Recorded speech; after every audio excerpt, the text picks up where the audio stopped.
Jamaah Jumat yang berbahagia, mari kita memuji dan bersyukur kehadirat Allah Subhanahu wa Ta'ala dengan menyadari dan mengingat bahwa seluruh nikmat yang kita terima, lahir maupun batin, untuk pribadi kita maupun keluarga, masyarakat dan bangsa kita, semua adalah rahmat dan fadl dari Allah Subhanahu wa Ta'ala. Yang selanjutnya kita diperintahkan agar bersyukur dan menggunakan seluruh nikmat tadi untuk modal ibadah, untuk bekal amal saleh. Dengan demikian kita mengikat seluruh nikmat itu untuk berjalan berkelanjutan. Bahkan kita punya harapan nikmat semua itu akan bertambah karena fadl Allah Subhanahu wa Ta'ala. Salawat dan salam semoga diaturkan untuk Rasulullah Muhammad Sallallahu alaihi wasallam, yang tentu saja kita bersalawat pertama sebagai ibadah mengikuti perintah Allah Subhanahu wa Ta'ala, sekaligus yang kedua adalah kita bersyukur atas munajat Nabi yang telah meminta untuk memberi syafaat seluruh umatnya dan dikabulkan oleh Allah Subhanahu wa Ta'ala. Semoga kita semua bisa istiqomah sebagai umatnya yang saleh, yang salihah, dan ada kurangan kita tetap dapatkan keselamatan dengan syafaatnya, amin ya rabbal alamin. Selanjutnya marilah kita tingkatkan takwa kita kepada Allah Subhanahu wa Ta'ala dengan memperhatikan seluruh perintahnya, karena semua perintah Allah, perintah syariat itu akan membawa manfaat maslahat untuk kita semua, baik dalam kehidupan sekarang maupun kehidupan yang akan datang, hidup di alam kubur dan hidup di alam akhirat kelak. Sekaligus kita penting juga memperhatikan seluruh larangannya, karena ulama menyatakan bahwa semua yang dilarang oleh Allah, semua dilarang oleh Rasulullah dan syariat Islam, semua itu karena akan membawa madarat, resiko bagi siapapun pelakunya. Bahkan resiko itu akan terkena pula pada lingkungan dan masyarakatnya. Di dunia ini ada adab yang dimungkinkan terjadi, di akhirat lebih terjamin ada kepastian bagi yang berdosa, kecuali dengan maghfirah dari Allah Subhanahu wa Ta'ala. Jamaah Jumat yang berbahagia, kita sholat 5 waktu, jumlahnya 17 rakaat, dan pada masing-masing rakaat kita membaca Fatihah, yang pada Fatihah itu pada ayat pertamanya adalah Bismillahirrahmanirrahim, yang biasa secara lepas disebut dengan basmalah. Dan Nabi pun mengingatkan pada kita sebagai umatnya agar memulai apapun yang penting, memulai amal apapun yang baik dengan basmalah. Rasul bersabda, kullu amrin tibalin lam yubda bi bismillah wa huwa aqta. Apapun hal yang penting yang tidak dimulai dengan basmalah, maka hal penting itu akan terputus tidak selesai mungkin, dan lebih berbahaya lagi kalau terputus dari rahmat dan keberkahan dari Allah Subhanahu wa Ta'ala. Naudzubillah, tsumma naudzubillah. Bahkan ketika muslim akan memotong hewan, perintah dari syariat adalah untuk membaca basmalah pula. Pada basmalah maupun Fatihah itu ada 2 dari Asmaul Husna, nama baik Allah Subhanahu wa Ta'ala yang selalu terbaca pula, yaitu sifat Ar-Rahman, Ar-Rahim. Mayoritas ulama menjelaskan bahwa kedua sifat itu, Ar-Rahman maupun Ar-Rahim, berasal dari kata Ar-Rahmah yang berarti kasih sayang. Kemudian makna Ar-Rahman adalah Allah sebagai sumber rahmah, sumber kasih sayang yang diberikan kepada seluruh makhluknya, seluruh umat manusia secara umum, tanpa mengklasifikasikan apakah dia beriman atau kafir, ahli tauhid atau ahli syirik, ahli taat atau ahli maksiat, semua diberikan rahmatnya. Tetapi perlu kita cermati pula, Ar-Rahmah ketika diambil dan dibentuk menjadi Ar-Rahim, maka itu bermakna bahwa Allah adalah sumber rahmat, sumber kasih sayang yang diberikan oleh Allah kepada siapa yang dikehendaki. Orang yang beriman diberikan rahmatnya, orang yang bertakwa diberikan rahmatnya. Tetapi untuk orang yang musyrik, yang kafir, yang maksiat, jauh dari rahmatnya. Berkaitan dengan rahmat dan kasih sayang ini, saya ingin bacakan salah satu ayat Al-Quran, surat Al-Anbiya ayat 107. Allah berfirman, a'udzubillahi minasyaitonirrajim, bismillahirrahmanirrahim, wa ma arsalnaka illa rahmatan lil alamin. Dan aku tidak utus kamu Muhammad sebagai Rasul pembawa risalah, kecuali sebagai rahmat bagi al-alamin, seluruh alam. Sahabat yang dikenal sebagai ahli tafsir, yaitu Ibnu Abbas, dalam riwayat dari Sa'id bin Jubair, menafsirkan ayat itu sebagai man amana billahi wal yaumil akhir kutiba lahur rahmah fid dunya wal akhirah. Siapapun yang beriman pada Allah dan hari akhir, maka dia dipastikan mendapatkan rahmat untuknya di dunia maupun akhirat. Tetapi sebaliknya, barang siapa tidak beriman kepada Allah, tidak beriman pada Rasulnya, maka dia mufiya mimma asobal umam, dia akan dijaga karena rahmat Allah untuk tidak terkena musibah, bencana yang menimpa umat-umat sebelum umat Nabi Muhammad SAW di dunia ini. Kita mengerti Qarun karena kekafirannya dimasukkan ke dalam tanah.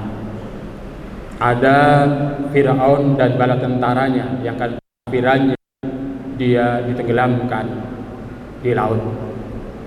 Kaum Nabi Nuh karena kekafirannya diberikan adab dunia dengan terkena banjir yang menghabisi mereka. Tetapi umat Nabi Muhammad SAW dijamin tidak disiksa di dunia ini. Itu adalah yang ditegaskan dalam Al-Quran surat Al-Fatihah, wa ma kana liyu'adzibahum wa anta fihim wa ma kana mu'adzibahum wa hum yastaghfirun. Allah tidak akan menyiksa mereka ketika kamu ada di antara mereka, dan Allah tidak akan menyiksa mereka ketika mereka dalam keadaan beristighfar. Menanggapi ayat itu, Ibnu Abbas menjelaskan bahwa umat Nabi Muhammad ini diberikan jaminan aman dua.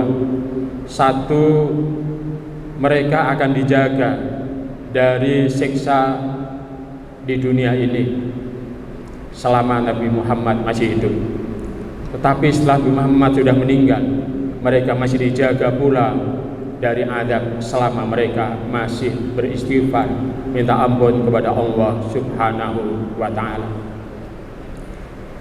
Artinya dengan mengingat bahwa risalah Muhammad, Nabi Muhammad adalah rahmatan lil alamin, dan kita sering membaca Ar-Rahman Ar-Rahim, mari kita mengambil pelajaran dari sekian seringnya kita baca Ar-Rahman Ar-Rahim itu untuk mewujudkan sifat kasih sayang dalam diri kita, dalam bermuamalah kita kepada sesama. Nabi Muhammad yang menjadi contoh kita, uswah hasanah kita, adalah penebar rahmah, kasih sayang terbaik bagi umat manusia, bahkan untuk makhluk yang lain. Nabi berpesan dalam salah satu hadisnya, menyatakan malam yarham lar yurham. Siapapun yang tidak punya kasih sayang kepada yang lain, maka dia pun akan diperlakukan sama, ditimpa, dikasih sayangi oleh orang lain, bahkan akan terancam tidak mendapat kasih sayang dari Allah Subhanahu wa ta'ala. Tentu saja kita sadar bahwa yang paling butuh untuk dikasih sayangi adalah mereka yang lemah, mereka yang kurang berkekuatan, baik secara fisik, secara mental maupun secara keekonomian. Karena itu Nabi punya perhatian yang banyak kepada anak-anak kecil. Nabi menyatakan, malam yarham sohirona walam yuakabirona falaysa minna. Barang siapa tidak menyayangi yang kecil, yang lebih kecil baik secara fisik, secara umur maupun secara kepangkatan atau strata sosial, dan dia tidak mau menghormati yang lebih besar, bisa besar secara umur, besar secara kepangkatan atau status sosial, maka yang demikian tidak termasuk dari kami umat Islam. Hadis itu memberikan pelajaran kepada kita agar kita bersikap kasih sayang ketika kita dalam posisi apapun kepada yang di bawah kita, tetapi sekaligus juga kita hormat kepada orang-orang yang lebih senior daripada kita. Tentu saja akan sangat baik kalau sikap itu bisa diwujudkan kepada kita. Lebih khusus lagi, Nabi memperhatikan anak-anak kecil yang ditinggal mati oleh orang tuanya, yang biasa kita sebut dengan yatim. Nabi menyatakan, ana wa kafilul yatim fil jannah.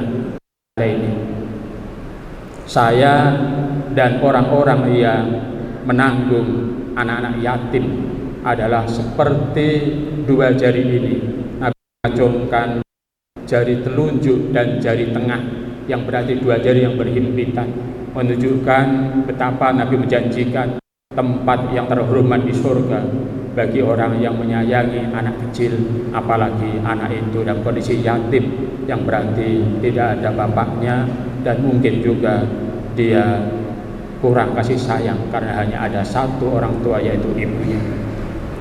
Jemaah Jumat yang berbahagia, selanjutnya akan saya sampaikan perhatian khusus beliau kepada para pelayan.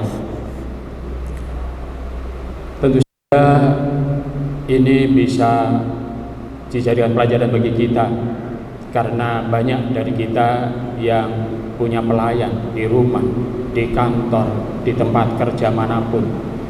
Tapi bagaimana kita bersikap, bagaimana Nabi memberikan contoh.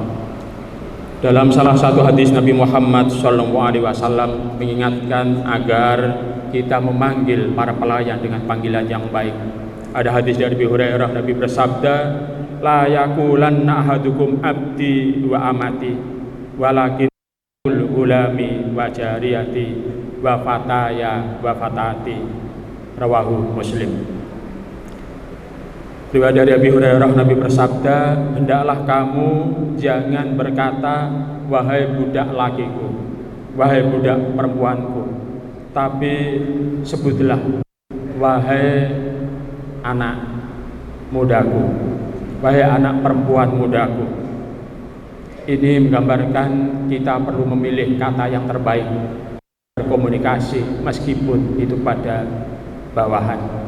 Padahal kita seringkali memilih-milih istilah, kata, dan nada ketika komunikasi ke atas, tapi ketika ke bawah kita lupa ada norma pula yang perlu kita perhatikan. Selanjutnya yang kedua, Nabi mengingatkan agar kita membantu orang yang di bawah kita ketika memiliki beban yang berat. Dalam hadis riwayat Jabir bin Abdullah, Nabi bersabda, la tukallifuhum ma yabuhum fa'in kallaftumuhum fa'inuhum. Rawahul Bukhari.